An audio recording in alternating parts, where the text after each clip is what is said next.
es la mesa precisamente qué hacer para mejorar la transferencia de tecnología. Yo ya me estoy levantando, ¿eh? Dejadme la última. Esta mesa, nuestra idea también cuando empezamos a preparar este programa fue precisamente darle voz a las universidades, que es, como bien hablábamos esta mañana, ¿no? Pues los investigadores, publicadores, los que no están.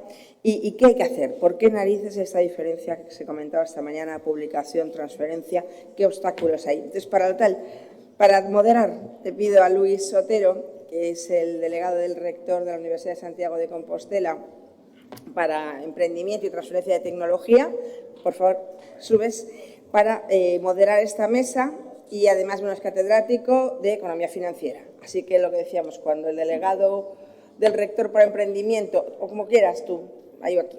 Y a continuación también, y dando las gracias especialísimas a todos que habéis venido de fuera y lo que nos alegra que estéis aquí, Cristina de la Fuente, de la Universidad Complutense de Madrid, que agradezco infinito también, a Maite Imbert, de la Universidad Autónoma de Barcelona, que también venga, Natalia Olson, de Silicon Valley Forum, Bruno Duro, de la Universidad Católica de Murcia, de la Universidad Politécnica de Madrid, Aristides Senra, también una universidad magnífica en transferencia, de BHV Partners, Albert Mascarell, de Clusa, Eugenio Briales y, por último, no menos importante, todo lo contrario, porque sin ellos no sé qué haríamos, CEDETI y CEDETI Invierte, que es Andrés Ubierna. Y ahora sí que ya me voy, os dejo. Os pido, eso sí,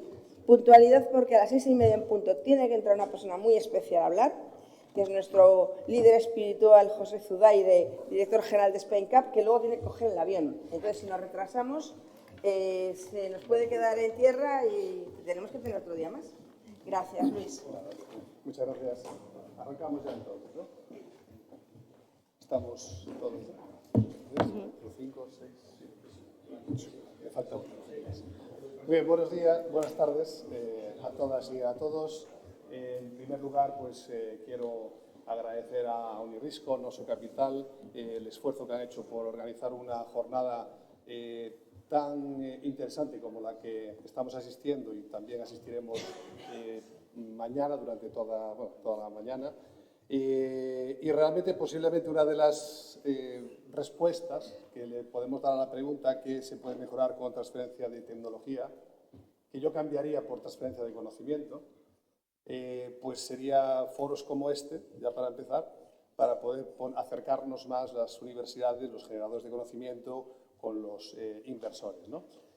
Si analizamos un informe reciente que seguramente todos conocéis, el informe que hizo la OCDE, donde pues trató de explicar por qué España estaba tan bien posicionada en términos de investigación, 10ª, y tan mal en términos de innovación, 30ª aproximadamente.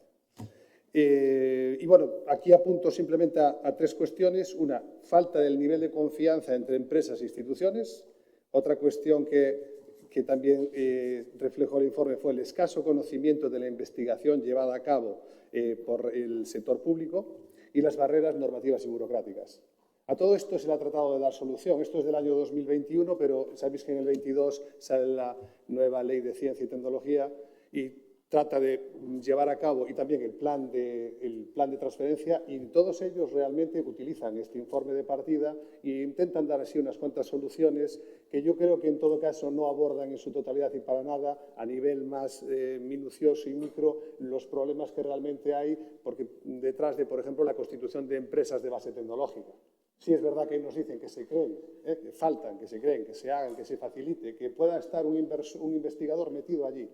Pero después sabemos que no solo llega con eso. Después hay, por ejemplo, otras trabas que pueden ser internas de las universidades, de las instituciones, de la aplicación o no de la ley. Y la ley no se ha desarrollado todavía, ¿no? Entonces, yo he querido profundizar un poco, no, por lo menos en 3 aspectos. O sea, la verdad es que con el panel que teníamos aquí, 3 aspectos que son los recursos, si realmente hay los recursos suficientes, que no se para mucho ni el plan ni la transferencia, que se habla de unos millones de euros, pero que ya estaban un poco comprometidos en otros programas, del ecosistema y aceleración, y en tercer lugar de la creación de empresas de base, basadas en el conocimiento. Bueno, como realmente somos muchos los participantes, si os parece bien, yo lanzaré alguna cuestión, intervenís alguno y el resto la matizáis si queréis aportar algo más, o sea, la vais cogiendo en función del atractivo de la pregunta y del expertise que tengáis, ¿no?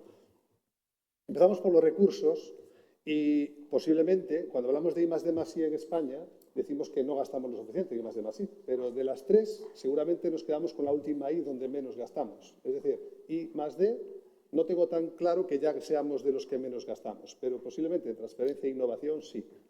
Entonces, mi pregunta es, ¿faltan recursos en la transferencia de conocimiento? ¿Y qué tipos de recursos? ¿Financieros, humanos, conocimiento que podamos valorizar? ¿Dónde está el problema? ¿Quién se anima en primer lugar a esta pregunta? ¿Sí? Por ejemplo. Sí.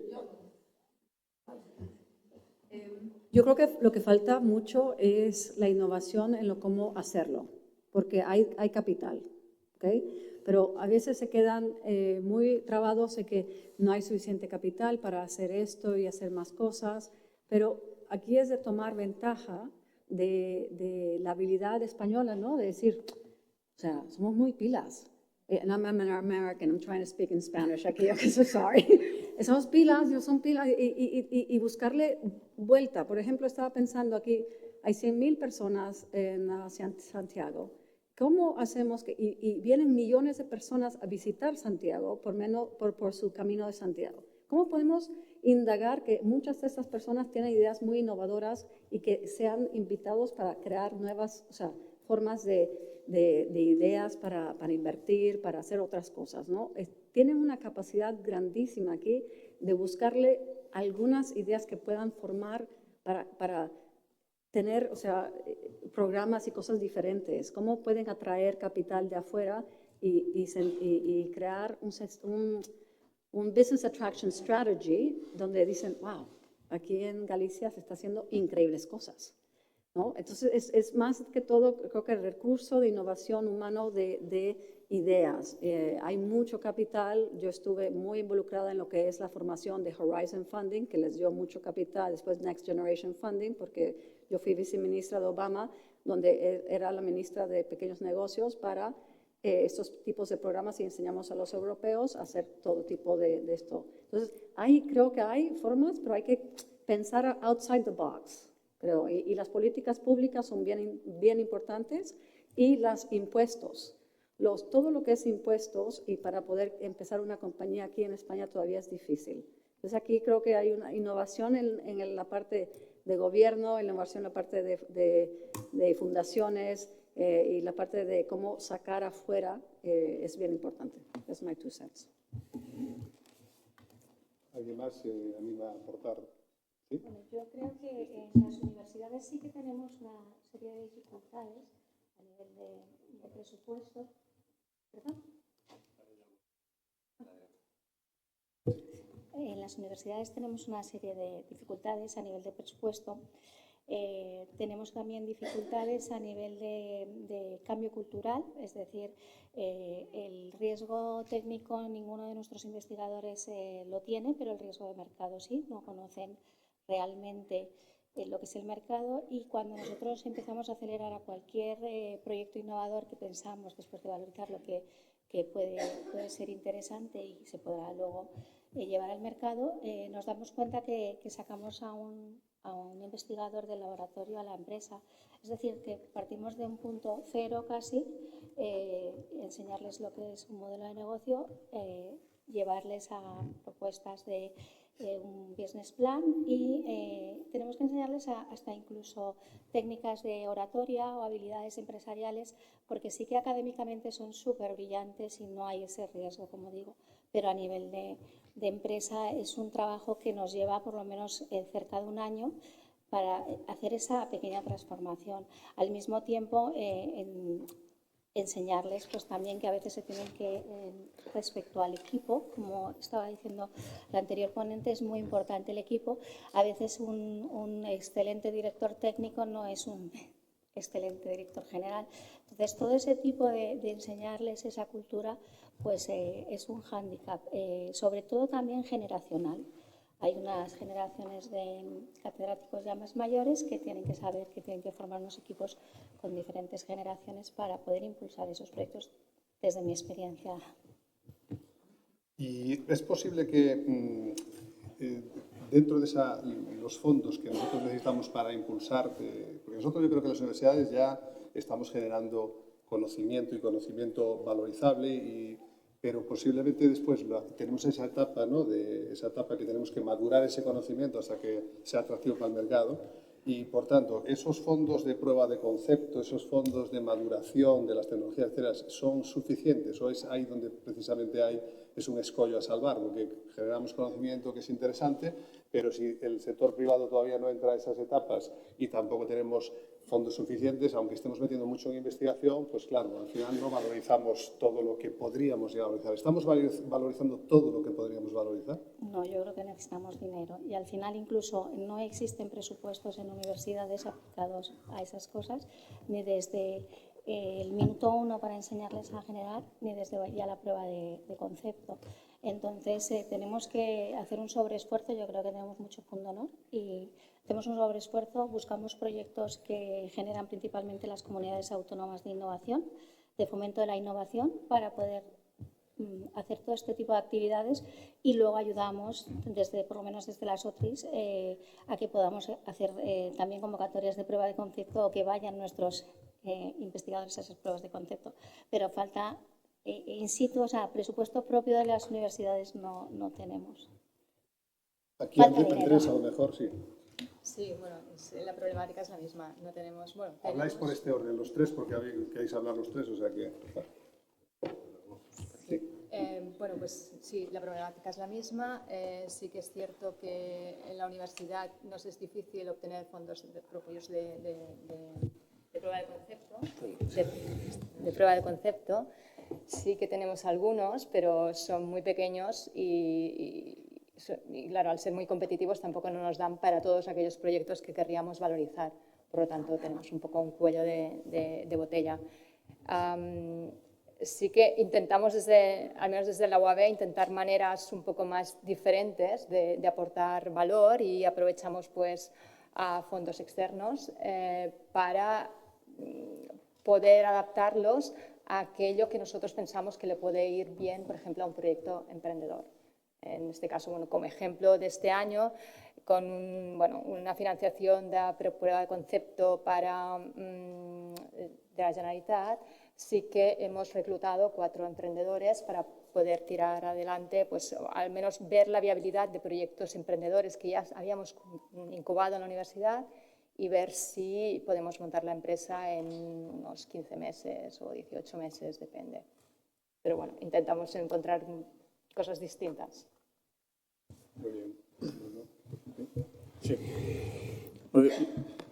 Yo vengo representando una universidad muy joven, que es la UCAM, tiene 25 años, y bueno, que ha sido muy conocida como una universidad fundamentalmente relacionada con el deporte, y hace 2 años y medio decidieron apostar por el tema del mundo de las startups y montamos una aceleradora, y a mi empresa nos pidieron que les ayudáramos a desarrollar esa aceleradora. ¿Qué pasa? Que hemos estado acelerando proyectos de todo tipo, no solo proyectos de transferencia científica, y hemos estado dándole vueltas a decir cómo podemos desde una universidad intentar empujar a que se creen más proyectos desde el ámbito científico.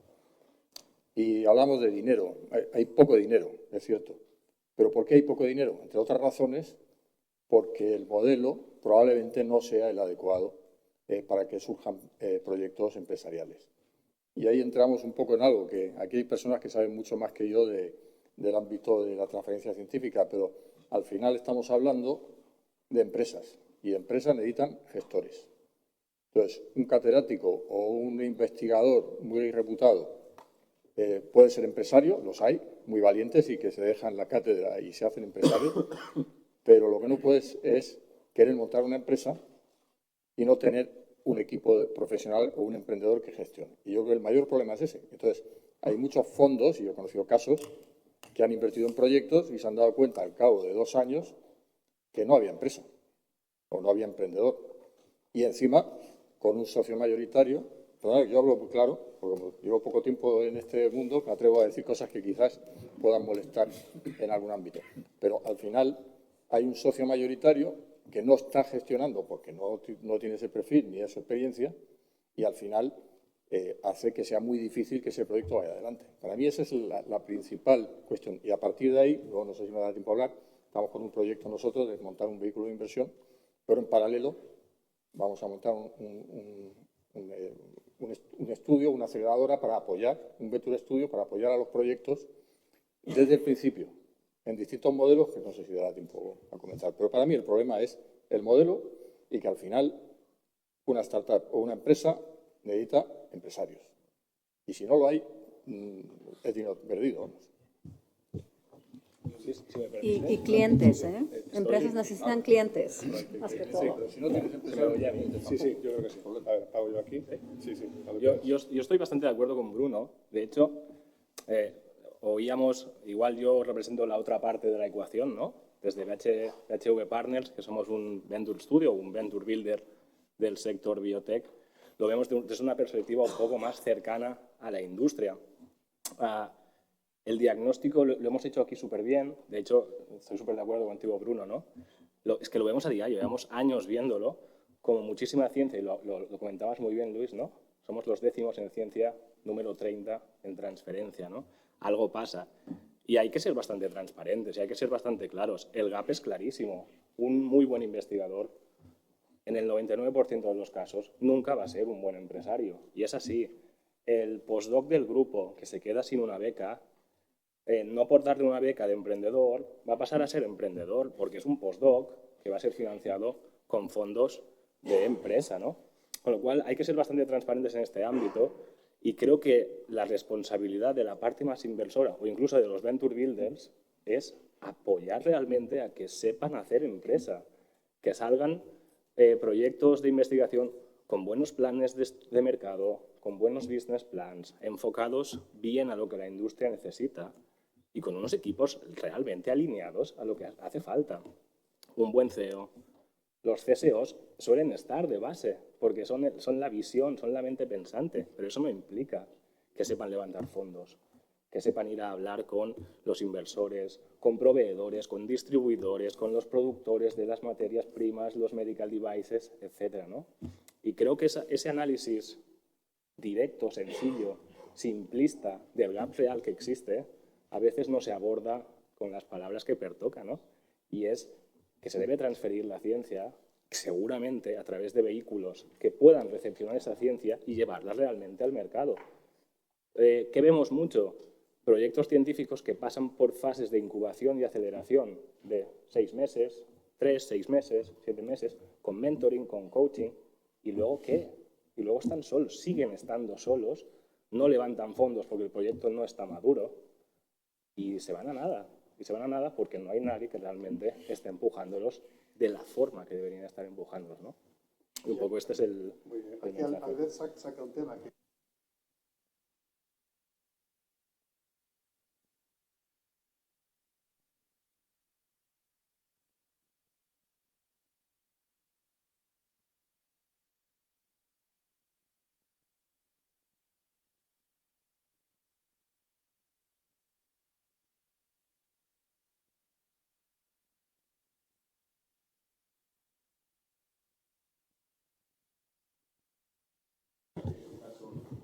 Puede también comentar esta pregunta, esta cuestión. Yo creo por añadir un poquito más de diversidad a lo que hablamos, sobre todo también para que luego en el café podamos añadir más cosas y no al final pues retroalimentarnos, ¿no? Lo que venimos como diciendo desde hace ya décadas. Yo creo que es el momento también de que como cada parte también asuma su responsabilidad en estas cosas que están pasando. Si hablamos de venture building, a mí me parece genial que metamos gestores en las empresas, pero ¿dónde están esos gestores que realmente saben manejar una startup? Es decir, al final no podemos meter tampoco al lado de alguien que es pues top en su tecnología o a nivel científico a una persona pues que a lo mejor pues oye pues de repente pues, se ha prejubilado en una corporación financiera y se aburre y quiere entrar en una startup. Es la fórmula segura, a lo mejor, de cargarte esa startup. No estoy diciendo que este tipo de personas no sean valiosas, pero falta como mucha profesionalización, a lo mejor en todas las partes, o desconexión, ¿no? con estas partes. Los científicos investigan, sacan buenas tecnologías, los inversores invierten y saben gestionar bien cuáles son sus expectativas de rentabilidad, porque es cierto, cada vez tenemos más fondos y más profesionales. Yo estoy de acuerdo con que el capital existe y está ahí, pero cuéntale eso a un científico, a un investigador. Dice, oye, que capital hay mucho. Y el científico te dirá, pues haberlo, haylo, ¿no? Debe de haberlo. Pero a mí al final no me llega si no son fondos europeos, o no me llega si no es inversión más estructural de los gobiernos regionales. Y yo creo que en ese aspecto sí nos falta como profesionalizar las conexiones, y ahí todos tenemos nuestra parte de responsabilidad. Eugenio, creo que querías comentar algo. Sí, yo quería comentar con respecto a la carencia de capital que puede haber, ¿no? Digamos, yo veo dos problemas. O sea, un problema principal tiene que ver con las empresas de biofarma, ¿vale? En ese sentido, ya sabéis que el riesgo es binario, o se aprueba o no se aprueba. Entonces, al final, no se trata de poder llegar a fase 2, porque eso no es suficiente, tiene que tener aprobación del regulador en Europa, del regulador en Estados Unidos. Entonces, hay que pensar en ese sentido, decir que ¿es el capital que tenemos aquí a nivel español, a nivel europeo, suficiente? Y si lo es, pues buscar esos networks, digamos, que te permitan asegurarte, o por lo menos mejorar la probabilidad de que se pueda realmente llegar al final de la carrera. Y en ese sentido, si la respuesta está en que tiene que haber un capital extranjero, por ejemplo, de Estados Unidos, pues no se puede uno pensar que el modelo europeo o el modelo español que pueda haber en los fondos tienen que estar adaptados también a ese capital de después, porque si no, no se va a poder captar ese capital después y no va a ser suficiente para hacerlo. Entonces, ahí es muy importante lo que hemos estado recalcando aquí, el grupo, que es que el equipo sea suficientemente fuerte e internacional. En el sentido de que tengas gente buena en científicos muy fuertes que ellos conozcan, y científicos que ellos conozcan, y luego gente de industria que ellos conozcan, porque si no, no se va a poder llegar a esa fase final, ¿no?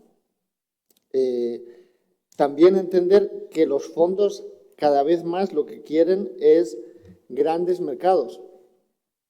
Y eso significa muchas veces Estados Unidos, que es otro mercado muy importante, o por lo menos penetración en el mercado europeo que sea plausible, ¿vale? Y también múltiples de evaluación que sean atractivas, ¿no? Pero en ese sentido, lo que yo veo que el segundo tema, que es el elefante en la habitación, como dicen, the elephant in the room, que es el tema de la inteligencia artificial y de las nuevas tecnologías, que es el otro tema, que es el tema de health tech. Entonces, ahí lo que yo veo es que la competición cada vez es más ardua, que cada vez cosas van mucho más rápido y que son tecnologías, ya sean infraestructura, por ejemplo, pues pues, cuidados a nivel remoto, omics, que hemos visto, genomics, proteomics, o pueden ser temas de estudios clínicos por inteligencia artificial, todos esos temas. O sea, lo que quiero decir es que esos temas es importante captar el talento y tener estrategias que sean competitivas, porque y en ese sentido hay que tener una estrategia también de transferencia de tecnología muy clara. Entonces, esos son dos temas que yo veo como, al llevar muchas operaciones en Estados Unidos con Europa, que pero déjame terminar una cosa importante, porque también la transferencia también viene en otro lado. Empresas estadounidenses que quieren venir aquí y que lo que han comentado el primer grupo panelista, eso de las ciudades, no lo conocen. No sabe, en Estados Unidos no se sabe el ecosistema que hay aquí. No se sabe el ecosistema, el que hay aquí no se conoce. Os ruego que seáis breves para que podamos participar todos. Andrés, creo que me has pedido la palabra un momentito. Sí, gracias. Bueno, yo llevo queriendo intervenir un rato y me han pasado ya muchas cosas por la cabeza. Hemos ido cambiando de tema, entonces es difícil porque voy a intentar ordenar un poco el discurso. Yo lo que diría es que, al igual que hemos diferenciado entre investigadores que son buenos investigadores pero no son buenos gestores, yo creo que también cuando miramos a la otra parte perdemos un poco de vista que un buen inversor puede ser un buen inversor de venture, puede ser un buen inversor de private, puede ser un buen inversor para M&A, para buy and build, pero puede no ser un buen inversor para transferencia, para una etapa muy temprana, para generar una empresa, para profesionalizar la gestión, ir cubriendo los diferentes puestos a medida que ese proyecto va creciendo desde el punto de vista empresarial y cumpliendo hitos, ¿no? Y eso también creo que es algo que es muy importante porque posiblemente las características que tiene un inversor y otro son diferentes, ¿no? Nosotros que hemos tratado de impulsar siempre desde CEDETI, cuando hemos hecho labor como fondo de fondos, esa etapa inicial de transferencia de tecnología, de conocimiento, pues siempre es una de las partes que hemos visto más complicada, ¿no? El cómo encontrar equipos que realmente sean capaces de, porque luego es otro tema, ¿qué es transferencia de conocimiento? O sea, porque todo es transferencia de conocimiento. Y ahora aquí estamos hablando ya, en vez de transferencia de conocimiento, lo que estamos hablando es de cómo conseguir que una empresa surgida a raíz de transferencia de conocimiento puede llegar a convertirse en una empresa de éxito, que para mí es un debate un poco diferente. O sea, primero va el cómo transferir y luego va el cómo hacer crecer ese proyecto, ¿no? Entonces, yo ahí creo que es importante, por ejemplo, el tema de los recursos. Tú preguntabas si recursos monetarios o recursos humanos.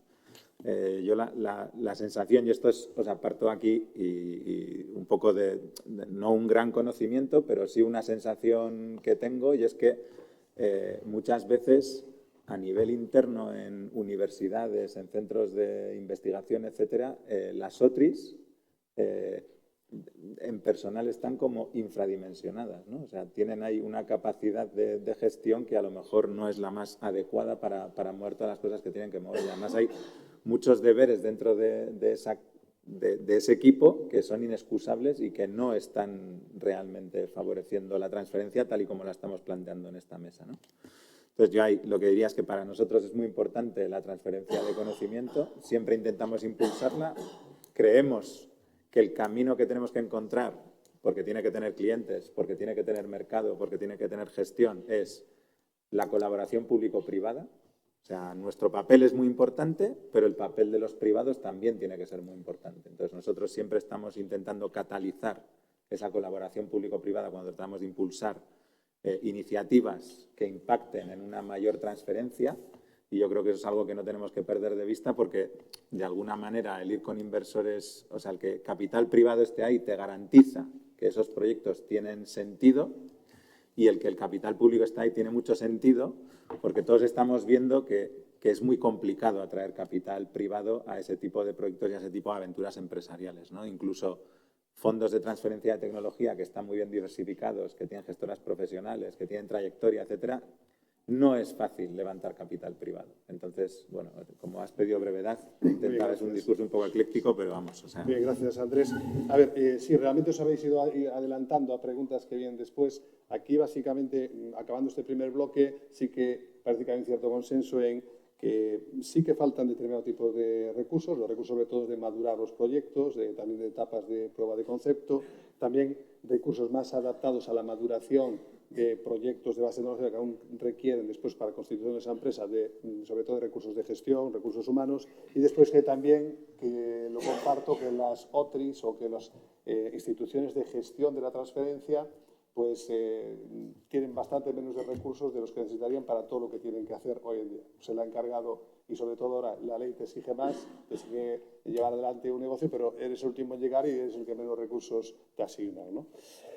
Saltamos al ecosistema y dentro del ecosistema, bueno, no sé, yo quizás tengo la sensación de que el conocimiento que se genera, si después pretendemos que vengan inversores, que venga un venture builder a coger ese proyecto y llevarlo adelante, primero tiene que conocer el proyecto. Y la pregunta es, ¿se conocen los proyectos que tenemos en las universidades, en los centros de investigación, o no se conocen lo suficientemente? E incluso es fácil encontrar al interlocutor que me pone en contacto con esos proyectos. ¿Qué perspectiva tenéis al respecto? Yo, si quieres, Luis, sí. Ya te digo, yo siempre soy muy claro y muy directo, ¿eh? Sí, en brevedad para que puedan intervenir varios. Sí. Las oficinas de Tech Transfer hacen recursos humanos y después que también, que lo comparto, que las OTRIs o que las instituciones de gestión de la transferencia pues tienen bastante menos de recursos de los que necesitarían para todo lo que tienen que hacer hoy en día. Se le ha encargado, y sobre todo ahora la ley te exige más, te exige llevar adelante un negocio, pero eres el último en llegar y eres el que menos recursos te asignan, ¿no? Saltamos al ecosistema y dentro del ecosistema, bueno, no sé, yo quizás tengo la sensación de que el conocimiento que se genera, si después pretendemos que vengan inversores, que venga un venture builder a coger ese proyecto y llevarlo adelante, primero tiene que conocer el proyecto. Y la pregunta es, ¿se conocen los proyectos que tenemos en las universidades, en los centros de investigación, o no se conocen lo suficientemente? E incluso es fácil encontrar al interlocutor que me pone en contacto con esos proyectos. ¿Qué perspectiva tenéis al respecto? Yo, si quieres, Luis, sí. Ya te digo, yo siempre soy muy claro y muy directo, ¿eh? Sí, en brevedad para que puedan intervenir varios. Sí. Las oficinas de Tech Transfer hacen un buen trabajo dando visibilidad a sus proyectos y nosotros es que nos encontramos muy fácilmente. Yo creo, para ser director, que quien quiere encontrar buenos proyectos los encuentra. La semana pasada, desde HV, estamos intentando negociar creación de 3 empresas solo desde enero. ¿Por qué? Porque vamos a buscarlas, porque nos interesamos para buscar tecnologías patentadas que quieran salir a mercado, que los equipos no se vean capacitados para hacer esa gestión. ¿Qué pasa? Que muchos fondos de inversión no van tan abajo. Necesitan que alguien levante esas empresas y les ponga un lacito para que puedan invertirlas, ¿no? Con lo cual, yo te diría que sí, que lo hacen muy bien, les dan visibilidad, hacen un montón de foros, de incubaciones, lo hacen muy bien, hay que ir a buscarlos, pero poca gente estamos yendo a buscarlos, ¿no? Es un poco el mensaje. Sí, claro. Nosotros desde la OTRI de la Complutense de Madrid sí que es verdad que tenemos como tomado el pulso a todas las tecnologías y hacemos una gran visibilidad. Nosotros desde la página web tenemos catalogados, tenemos 600 grupos de investigación que han hecho como un escaparate, tenemos unas fichas donde mostramos los conocimientos más maduros para transferir y el valor añadido que da, el problema que resuelve. También tenemos un catálogo, todo es abierto, un catálogo de patentes, de modelos de utilidad y tenemos una unidad de comercialización, es una ventana. Desde allí constantemente nos van llamando empresas, fondos y no solo cuando hablamos de transferencia estamos hablando de proyectos innovadores para hacer una empresa de base tecnológica o una empresa de transferencia de conocimiento universitario. Estamos hablando que hay proyectos colaborativos, hay artículo 60, es muy desconocido porque la Universidad Complutense el año pasado pues tuvo contratos empresa-universidad, cerca de 700 contratos, que no es poca cosa, con una, como decís, una plantilla bastante pequeña para gestionar todo ese tipo de cosas. Hay licitaciones nacionales, licitaciones internacionales, o sea, sí que hay una unidad de divulgación científica, sí que nos preocupamos las universidades, por lo menos desde nuestra experiencia, en que las empresas, los fondos y cualquier empresa que quiera compartir con nosotros la aventura de un I+D+I, estamos a disposición. Yo creo que sí que se está haciendo mucho trabajo. Bruno, creo que está bien comenzado. Sí, bueno, lo primero, estoy de acuerdo con Andrés. De hecho, la mesa se llama ¿qué se puede mejorar en la transferencia de tecnología? ¿No? Y yo creo que lo que es la transferencia no estamos tan mal. Es decir, que al final el papel de las OTRIs, los propios investigadores, que yo creo que cada vez saben mejor ir a buscar empresas a las que ofrecerles sus servicios, es distinto a lo que es la creación de empresas. Yo creo que el mayor déficit está en la creación de empresas y probablemente porque no hay una conciencia de muchos estudiantes o investigadores de que una salida es crear una empresa, ¿no? Entonces, nosotros voy a contar dos digamos, situaciones que hemos desarrollado en UCAM que entendemos que nos están empezando a dar resultados. Lo primero es que creamos una aceleradora no universitaria, sino que está en una universidad. Y lo que hicimos fue montar la aceleradora en la universidad y empezar a traer proyectos que no eran de la universidad y que eran de muchos ámbitos. Y lo que hemos generado es que los propios investigadores, no hemos ido a buscarlos, son ellos los que han empezado a ver la que estábamos liando ahí y que estaba empezando a generar un movimiento muy interesante. Y son ellos los que han venido y han dicho, oye, a mí me gustaría aprovecharme de esto, ¿no? Y eso es un ejemplo que nos está funcionando bastante bien. Y el segundo es, volviendo al tema de la gestión, muchas veces te encuentras, montas una aceleradora con programa de mentorización, pero eres consciente de que ese investigador, aunque le das un baño de conocimiento que le viene muy bien, no tiene el perfil de empresario. Entonces hemos creado lo que llamamos la escuela de CEOs, donde estamos intentando integrar a profesionales de fuera de la universidad para que conozcan el mundo de las startups científicas en este caso, para poder incorporarles. Porque es verdad que hay que aprovechar que hay un movimiento claro, que hay mucho joven directivo, en nuestro caso de empresa familiar, que está un poco cansado de la empresa familiar y que hoy habla de las startups y dice, oye, a mí me encantaría estar aquí, pero tenemos que buscar un sitio donde podamos de alguna forma acercarlos a ese ámbito, ¿no? Y esas dos experiencias creemos que nos están ayudando a ir en camino, con toda la modestia, porque estamos arrancando y probablemente por eso somos atrevidos, porque todavía no hemos tenido muchos fracasos, ¿no? Y a ese punto, Bruno, una de las cosas que mi observación aquí ha sido que en las universidades lo que pasa cuando estás entrando a la universidad, tu primer año, no estás expuesto, tú entras como científico o como ingeniero y no estás colaborando con el colegio de negocios, con la parte de negocio. Entonces, esto lo tienen, bueno, en Stanford, my hometown, lo tenemos al principio. Es una gran diferencia entre Stanford y Harvard, ¿no? Que es muy más de después que al final, y aquí parece que no se juntan hasta el quizás cuarto año o cuando hay una aceleradora. Hacer proyectos adentro de la universidad donde en el primer y segundo año los estudiantes de las diferentes facultades puedan colaborar, ya empieza la mentalidad a salir adelante de que hay, mira, quizás esto lo que estoy haciendo investigando, ya llego a maestría y doctorado, ya me ha inculcado la idea de business. Entonces no hay mucho de esto porque no dejáis que la gente tome clases en el colegio de negocios o que el otro tome clases en el colegio de química. Entonces yo creo que tienes que cambiar un poco este tipo de cómo se enseña. Y es en los Estados Unidos a nosotros nos enseñan a cómo vender cosas desde que tenemos 6 años, ¿eh? Es the best cell phone in the world. Entonces, es algo que creo que tiene que cambiar un poco esta filosofía para poder que sea más activa y que haya esa fricción, esas relaciones desde el principio. Es mi sugerencia. Maite, creo que quieres intervenir, ¿verdad? Pero añadiría ya una cuestión, porque tenemos el tiempo bastante justo, y diría, pero utilizamos suficientemente, o sea, tenemos por un lado el conocimiento que generamos, y utilizamos suficientemente el ecosistema que tenemos a nuestra disposición, que esa es la otra cuestión. O sea, a veces creamos nosotros la aceleradora, cuando ya hay 3 aceleradoras. A veces queremos tener nosotros los mentores y tenemos un panel de mentores mejor que el nuestro en otro sitio, pero que no hacemos una colaboración con ellos o no llegamos a convenios, acuerdos. ¿No deberíamos ir más por ahí, por utilizar más el ecosistema? Sí, pues mira, justamente con lo que comentas y también con Natalia, esto lo hemos hecho en la Universidad Autónoma de Barcelona, hemos hecho esta reflexión. Y de hecho, esta reflexión ha llegado hasta el punto en que hemos elaborado un plan estratégico de emprendimiento que fue aprobado el año pasado, y por lo tanto lo estamos poniendo a punto. Y vamos desde lo que comenta Natalia, un poco al final ese emprendimiento entre la comunidad universitaria, no solo investigadores, sino también alumnos y alumni también.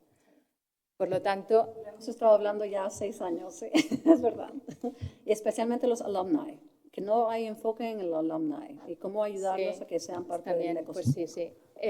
Y desde muchas vertientes, es decir, no solo con formación para que puedan ser CEOs, sino también captación de talento, de perfiles híbridos para que se incorporen en startups de su alma mater también, o como mentores. Entonces, esto es lo que estamos trabajando actualmente. El acercamiento también al ecosistema, también lo estamos trabajando. Es cierto que existen muchas aceleradoras en el ecosistema y creo que deberíamos, o como universidad, seguramente al final lo que valoramos es que nuestras startups puedan acceder a aceleradores potentes. Por lo tanto, para llegar allí y ser de alguna manera escogidas, deberían pasar por un proceso interno. Quizás por unos mentorings internos, utilizando todo el potencial que podemos tener como universidad, o creando programas específicos de mentoría muy aplicadas solo para las startups y después vuelen hacia otra. Porque ese sería un éxito, sería un KPI para nosotros. Entonces, con todo esto estamos actualmente y también reestructurando también incluso la área de creación de empresa. Nuevas modalidades, cómo podemos hacer cosas más interesantes, cómo poder quizás incluso tener un pequeño ticket. Todo esto es lo que queremos ver cómo lo hacemos. Es verdad que nos faltan recursos, los intentaremos buscar. Y el hecho de que desde los alumnos puedan tener también esta visión de emprendimiento en todas las carreras, que puedan juntarse entre ellos también y haya interacciones, porque nosotros como universidad, y yo creo que todas las universidades, optamos por la innovación disruptiva, no incremental. Entonces, queremos que todos se puedan unir, hagan proyectos en común. También hacemos mucho énfasis en lo que son las competencias emprendedoras, sería como la primera fase del itinerario emprendedor, porque la universidad al final va a formar a profesionales que quizás no van a montar una empresa, pero van a introducirse en empresas ya en funcionamiento y que tengan esa capacidad intraemprendedora de poder generar valor. Por lo tanto, esta es la primera fase del camino emprendedor, después sería la segunda en que ya tienes una idea y vas a montarla hasta poder llegar a un prototipo. Después, cuando en la fase tercera, con mentorías, etcétera, se valida el proyecto emprendedor y después se crea la empresa. Y aquí vamos a incorporar también a los alumnos en creación de empresas. O sea, vamos a ir más allá de la spin-off en principio, pero veremos a ver cómo lo vamos a hacer y qué retorno vamos a tener como universidad. Sí, sí. Eugenio. Voy a decir más corto esta vez. No, el tema, o sea, yo no conozco mucho el ecosistema en español de aceleradoras, pero sí que conozco el de Estados Unidos y sé que hay mucha competencia entre ellos. O sea, viene uno, viene otro y eso ayuda porque siempre hay competencia, se mejora, ¿no? Y luego, por otra cosa, ellos sabemos que el análisis que hacen ellos y el modelo de aceleración está basado, y incubación está basado en el modelo luego de startup después, la vida real, después de salir de eso, cuántas startups son fondeadas por VCs, muy pocas, incluso, y cuántas luego consiguen ser exitosas, también muy pocas, entonces tienen que ser exigentes desde entonces, desde abajo. ¿Y cómo lo hacen? Pues llegas allí y lo primero que te hacen es te desnudan la idea. Te dicen, oye, esta idea, te intentan atacar la idea por todos los frentes. Y una vez que adapten la idea, te intentan atacar la implementación, ponerse en los peores escenarios, porque eso es lo que más se asemeja luego a la vida real. Pero al mismo tiempo, en cuanto entras y tienes un producto mínimo y una idea centrada, ya te empiezan a dar recursos, que pueden ser recursos, pues, dinero, o te pueden dar... Entonces, yo diría que es bueno que los estudiantes tengan y etcétera, pues que tengan esa mentalidad y esa apertura a la innovación y al entrepreneurship, pero también creo que para los mejores hace falta incentivarlos. Habría que ver cómo se incentivan y cómo se incentiva es atraer a esas aceleradoras capital, que los inversores, que haya fondos que estén también dando capital a esos aceleradores, porque sería como el fundamento de eso. Luego también lo último que quiero decir de ahí es que es muy importante que estas aceleradoras normalmente dan muchas veces clientes a esas startups, con primeros clientes, y también dan un network de angel investors muy potente, que yo no sé hasta el punto las aceleradoras en España que si están muy conectadas con inversores semilla y ángeles. Pero ya está.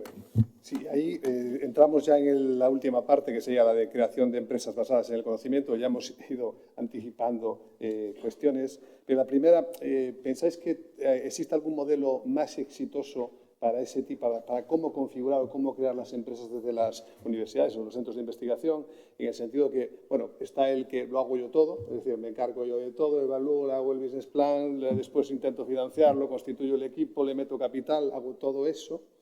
Nos deberíamos quedar a lo mejor en aporto el conocimiento, intento buscar algo, engañar por aquí al venture builder y ya se lo meto y así ya tiran ellos para adelante y yo ya no tengo que estar en ningún consejo ni hacer nada. Nos quedamos por el camino, los mando a una aceleradora. Ya sé que a veces tenemos que combinar todo, porque dependiendo del proyecto, a veces no te lo cogen, etcétera. Pero ¿cuál debería ser el ideal, ¿no? O el mejor? ¿Qué pensáis, modelo? Muy bien. Sí. Yo creo que hay algo muy importante que tenemos que concluir aquí, es que aunque el modelo estadounidense es muy aspiracional y a todos nos engañan, no está grabándose, ¿no? Nos enganchan. Europa no es Estados Unidos, es decir, y yo creo que es así, es decir, en Europa occidental probablemente junto con Canadá es la parte del planeta donde mejor se vive y esto aceptémoslo como algo que realmente nos afecta, es decir, a este nivel. A partir de ahí, el modelo es el del sentido común. Las cosas que tienen sentido tendrán que ir hacia adelante y probablemente la gente de las universidades lo están viendo ya de qué tipo de proyectos son los que van a tener más enganche. La gente de los venture builders probablemente tampoco dedican su tiempo a proyectos que no tengan un potencial y los inversores no invierten en aquellos proyectos en los que no se supera un análisis de riesgo. El tema es que normalmente nos empeñamos en lanzar cosas que no tienen sentido, que reciben financiación pública, que están apoyados porque tenemos que cubrir una serie de indicadores que nos vienen bien para los rankings y porque la propia Unión Europea está también pues metiendo mucho dinero público que luego también hay que justificar pues para que en el fondo pues se apoye toda esa gran tendencia de lo que es el emprendimiento. Cuando en el fondo es todo mucho más sencillo. Si todos aquí prácticamente lo vemos ya, no se puede estar en desacuerdo con nadie en esta mesa, pero al final también nos queremos hacer fotos, también pues hay ciertos responsables de instituciones a todos los niveles que necesitan también esa comunicación y a veces pues pervertimos un poco, ¿no?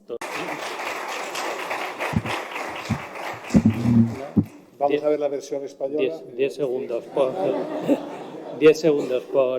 por alusiones. Es decir, cuando hablamos de sentido común no hablamos de no apostar por la disrupción, pero hay que entender que en Estados Unidos el capital invertido es 10 veces más que cualquier polo más avanzado de los que hay en España. Es decir, y ahí la cultura del riesgo está, digamos, como más establecida.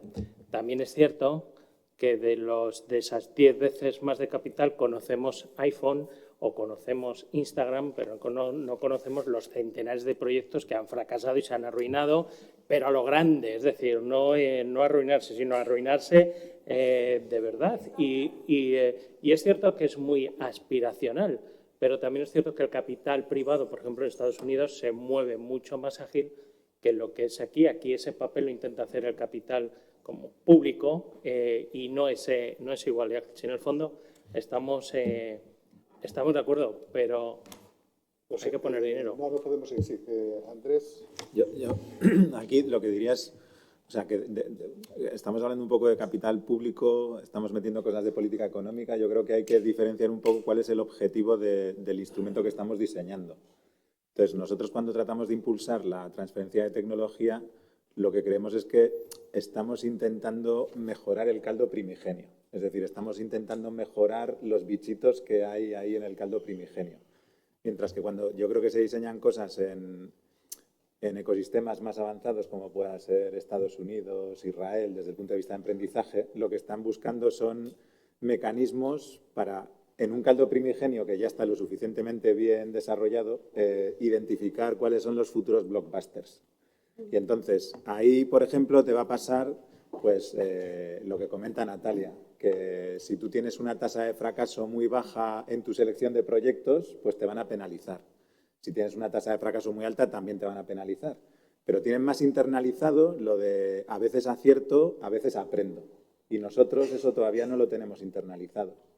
Entonces, yo creo que nosotros lo que estamos buscando ahora, o sea, y esto lo he hablado a veces con gente del NIST de Estados Unidos, y yo creo que tenemos que ser conscientes de que nosotros estamos tratando de forjar y formar el caldo. Nuestros objetivos de política económica son un poco, a lo mejor menos ambiciosos a corto plazo, pero sientan las bases para poder ser un poquito más ambiciosos a medio o largo plazo. Y yo creo que eso también tenemos que ser conscientes de que hay que ir poco a poco. Y estoy de acuerdo con Natalia en que hay que tener la mente abierta a cosas raras. O sea, por ejemplo, hay proyectos que en su día sonaban a ciencia ficción, como el proyecto de PLD del lanzador de microsatélites, que lo impulsaron los dos Raúles cuando todavía estaban estudiando ingeniería, o sea, y nadie creía en ellos, y han hecho su primer lanzamiento y ahora van a por la siguiente etapa del proyecto. Y es un proyecto muy ambicioso. Y sin embargo, si vas al momento en el que lo lanzaron, pues nadie se creía que iban a llegar donde han llegado hoy. Yo creo que no se creían que iban a llegar donde han llegado hoy, ni siquiera los que les apoyaron en sus etapas iniciales, ¿eh? Entonces, yo creo que hay que pensar fuera de la caja, hay que apostar fuerte, pero también hay que ser conscientes de dónde estamos y qué buscamos. O sea, porque es importante el centrarse ahí. Gracias, Andrés. Andrés ha mencionado el caldo, que estando en Galicia hablo de caldo primigenio. Yo diría que ese caldo primigenio está empezando a transformarse. Por lo menos sí que se nota un mayor acercamiento de inversores a universidades, de proyectos financiados, de proyectos basados en el conocimiento. Por lo tanto, el caldo aún está un poco aguado, pero tendrá que ir condensándose poco a poco, ¿no? Creo que quería intervenir ahí un momento. Yo os diría que no nos queda mucho tiempo, 10 minutillos, ¿no? 10, ¿no? Algunas de estas preguntas casi no os voy a decir que las respondáis tipo test, porque estamos en la Facultad de Medicina, podría ser, como en el MIR, pero de forma muy breve, las intervenciones. Sí. Yo, por provocar un poco, también, me parece que dentro del modelo tenemos que hablar también del papel de las universidades como instituciones. Al final yo creo que hay muchas veces una falta de entendimiento de lo que son las reglas del juego, ¿no? Y voy a poner un ejemplo, ¿no? Yo he sido primero inversor como business angel y he invertido en unas cuantas startups y en alguna que venía de la universidad, y no diré qué universidad, una de las condiciones en el pacto de socios es que la universidad se quedaba un 5%, que me parece muy bien, pero un 5% no dilutivo. Era un 5% de por vida.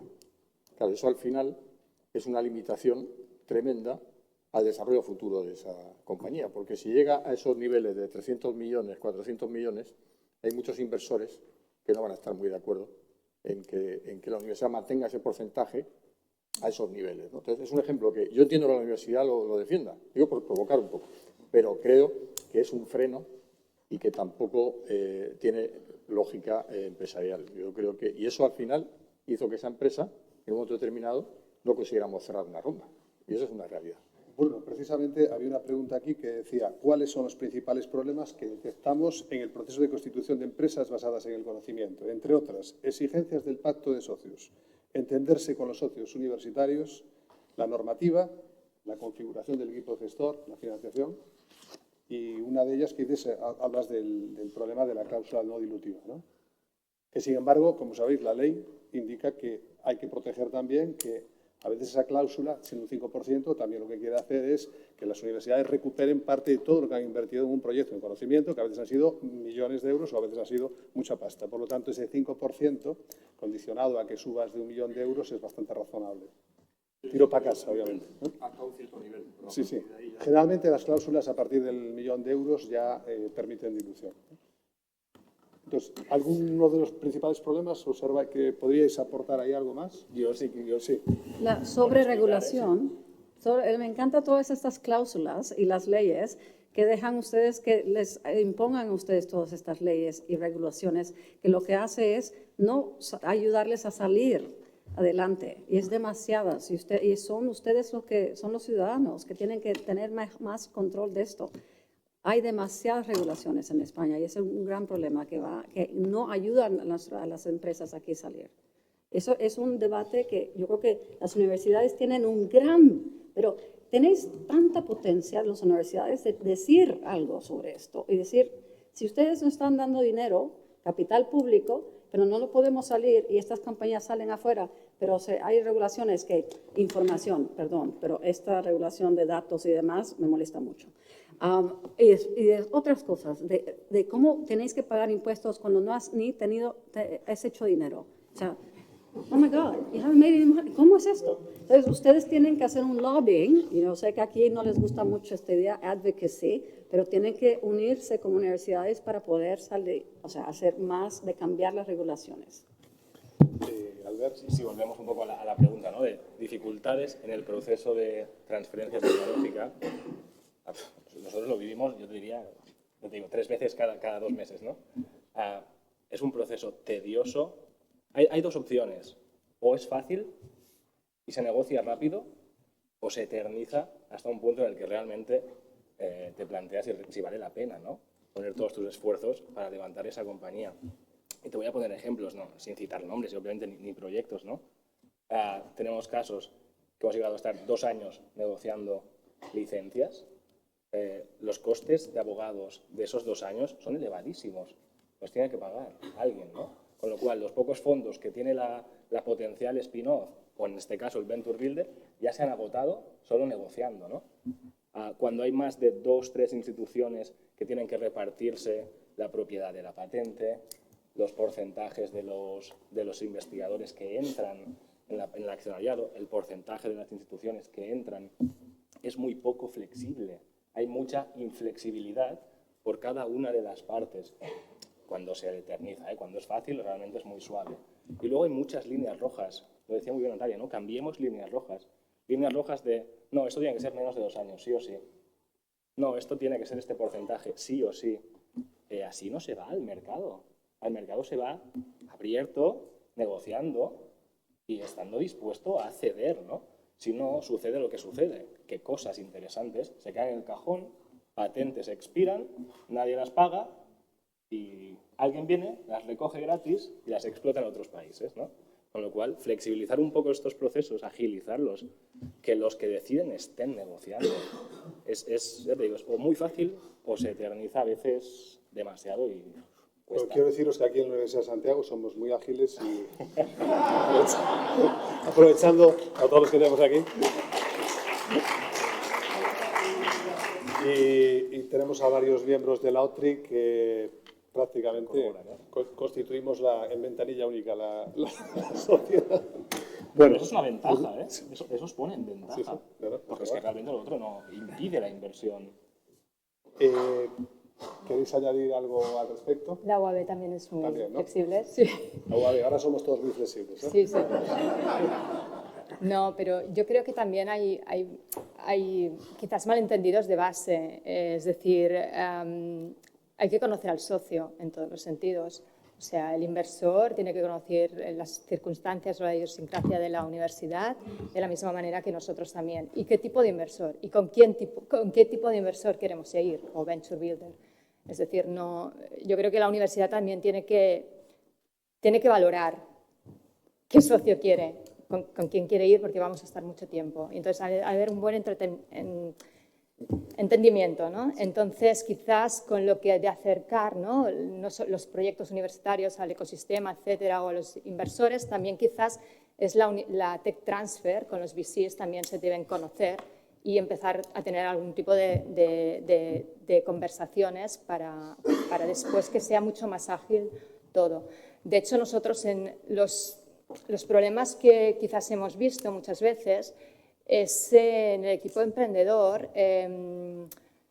los problemas al final de pacto de socios, un entendimiento en cláusulas, etcétera, parten muchas veces de quizás una falta de conocimiento de lo que es crear una empresa, las rondas, etcétera. Entonces los emprendedores van como aprendiendo a lo largo del trayecto. Entonces, claro, han cometido errores y después todos estos errores son muy costosos. Y las startups, como ya sabéis, tienen un momento y tienen que avanzar rápidamente y después, con todos estos problemas iniciales, pero por un management quizás no suficientemente profesionalizado muchas veces. Estos son errores que hemos visto, o haber creado la empresa demasiado pronto también. Entonces se dan cuenta después de 10 años que es que no tenían el NPV y ahora lo tenemos y ahora ya hemos perdido el momento y no hay ningún VC que quiera. No sé, no creo que sea tanto en negociaciones de cláusulas, que yo creo que todos, si tenemos un inversor interesante, vamos a poder agilizar y negociar bien si hay un win-win finalmente. En esa nota, de verdad que yo quiero agradecer a todos, especialmente la gente que ha tomado riesgos, porque aquí las personas que han, como los hermanos Roche, como, o sea, la gente que ha hecho, que ha tomado su dinero privado y ha invertido para el futuro y tomando ese riesgo, esto hay que aplaudirlo, porque es bien importante. Todos los inversores que estamos aquí es porque alguien, un emprendedor, una persona de business dijo, quiero invertir en mi comunidad de vuelta. Entonces, eso lo tenemos que elevar mucho. Fundamentalmente sois inversores, ¿no? Diría otra cuestión importante aquí sería cuál es el papel, como también hay algunos investigadores, y como siempre tenemos que predicarle pues el papel que deben jugar en las sociedades que se van a constituir. Una pregunta hecha en dos etapas. La primera es, ¿qué papel tienen que jugar el investigador? Porque el investigador a veces dice, bueno, claro, fijaos, soy el investigador, soy el dueño del conocimiento y esta empresa va a surgir por mi conocimiento, con lo cual tengo que ser el CEO, tengo que ser el presidente del consejo de administrador y tengo que ser el dios de la empresa. Ese es uno de los conceptos de partida. Y entonces, al mismo tiempo, añadiría, ¿qué postura no se debe tomar desde la universidad para que ya no sea atractivo entrar en las empresas que constituimos desde aquí? Una de ellas sería esta, por ejemplo. Entonces, simplemente me gustaría que... Okay. Sí. Bueno, yo antes quería decir rápidamente que, siguiendo un poco el modelo de que en otro tipo de inversiones, banca, por ejemplo, no se está reinventando el modelo.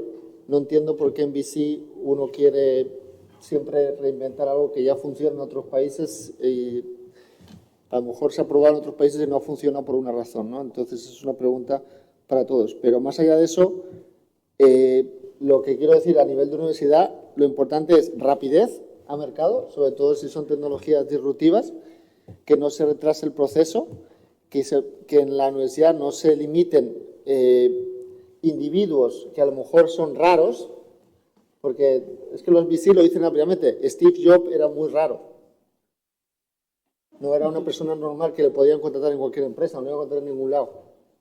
Entonces, gente que sea rara, o por lo menos que sea especial, y ideas especiales, y luego también el tema de la propiedad intelectual, y que no sé si son productos diferenciados, que por ser diferenciado, por ser distinto, no se restrinja. No me quedó claro de lo raro. ¿El raro sí o el raro no? El especial sí. El especial sí, pero no el raro. Claro. Bueno, puede ser raro también, pero quiero decir, eso ya es subjetivo. Pero quiero decir que ellos dicen que invertían en gente diferente, gente diferente al estándar. Luego, con respecto a esto es muy importante que el dueño, o sea, el fundador y el equipo fundador mantengan una economics muy importantes en la empresa durante no solamente la fase inicial, ahí tienen que tener una economics muy fuerte, porque luego se van a ir diluyendo. Ya está. ¿Tenemos que acabar ya? ¿Una última pregunta o no? Está allí conectado. Venga, la última preguntita ya para cerrar. ¿Qué talento tenemos que incorporar a las spin-off? Porque aquí, sobre todo, va más dirigido al ámbito de las OTRIs. Es decir, cuando constituimos esa empresa que a lo mejor todavía no tiene participación de capital externo y vamos a tener que constituir la empresa, ¿cuál es el talento que más vamos a tener que incorporar? ¿Y cómo valoráis programas como Investigo? Programas, posiblemente en el ámbito de Investigo, nosotros estamos reclamando que haya otro desde el ámbito de la gestión, es decir, incorporamos Investigos, como que hace falta seguir desarrollando a nivel de investigación del proyecto, pero no incorporamos a gestores. Entonces, posiblemente tiene sentido incorporar a ambos, ¿no? Y esta ya sería, cerraríamos ya con esta cuestión. Yo sí que es, pues que yo voy a ser muy directo. O sea, hace falta gestores. Si no, las empresas no se levantan. ¿Cuál es el papel del investigador? Investigar, ser advisor, ser Chief Scientific Officer. En mi opinión, nunca CEO.